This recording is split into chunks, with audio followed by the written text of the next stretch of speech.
ఒక్క చైనాపై తప్ప ప్రపంచ దేశాలన్నింటిపై అమెరికా అధ్యక్షుడు ట్రంప్ విధించిన ప్రతీకార సుంకాల అమలును నిలిపివేశారు.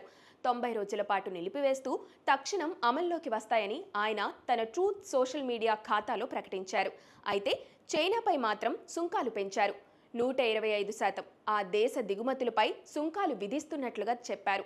చైనా తీరు ఏమాత్రం ఆమోగ్యకరంగా లేదని ఆయన అంటున్నారు. చైనా పోటాపోటీగా అమెరికా వస్తువులపై సుంకాలు విధిస్తుంది. ఇది ట్రంప్కు నచ్చలేదు. అందుకే ఆ దేశంపై మాత్రం కోపం చల్లారలేదు. మిగతా దేశాలన్నీ తమ దేశంతో చర్చలు జరిపేందుకు, సంప్రదింపులు జరిపేందుకు ఆసక్తి చూపాయని ట్రంప్ చెబుతున్నారు. అందుకే సుంకాల అమలును 90 రోజుల పాటు నిలిపివేస్తున్నట్లుగా ప్రకటించారు. సుంకాలు విధించిన తరువాత ట్రంప్ చట్టసభల్లో మాట్లాడుతూ ప్రపంచ దేశాలను కించపరిచారు. తాను సుంకాలు పెంచిన తరువాత ప్రపంచ దేశాలన్నీ సార్ ప్లీజ్ సార్ అంటూ కాళ్ల దగ్గరకు వచ్చాయని అత్యంత అసభ్యంగా మాట్లాడినట్టు చెబుతున్నారు. ఇప్పుడు ప్రపంచ దేశాలన్నీ చర్చలకు అంగీకరించాయి కాబట్టి తాము ఆపేస్తున్నట్లుగా ఆయన రిలీఫ్ ఇచ్చారు. సుంకాల పెంపుతో ప్రపంచ దేశాల్లో ప్రముఖ స్టాక్ మార్కెట్లన్నీ కుప్పకూలిపోయాయి. చివరికి అమెరికా మార్కెట్లు కూడా, అమెరికా ప్రజలు కూడా నిరసనలు తెలుపుతున్నారు.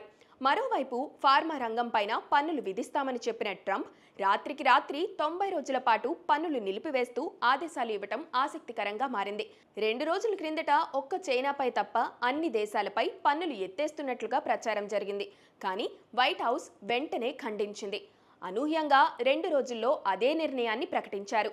ట్రంప్ నిర్ణయంతో స్టాక్ మార్కెట్లకు పాజిటివ్ బజ్ కనిపించనుంది. ఇప్పటికే ప్రారంభమైన కొన్ని దేశాల స్టాక్ మార్కెట్లు గ్రీన్లో ఉన్నాయి. భారత్ స్టాక్ మార్కెట్ కూడా ఊహించినంతగా పుంజుకునే అవకాశం ఉంది.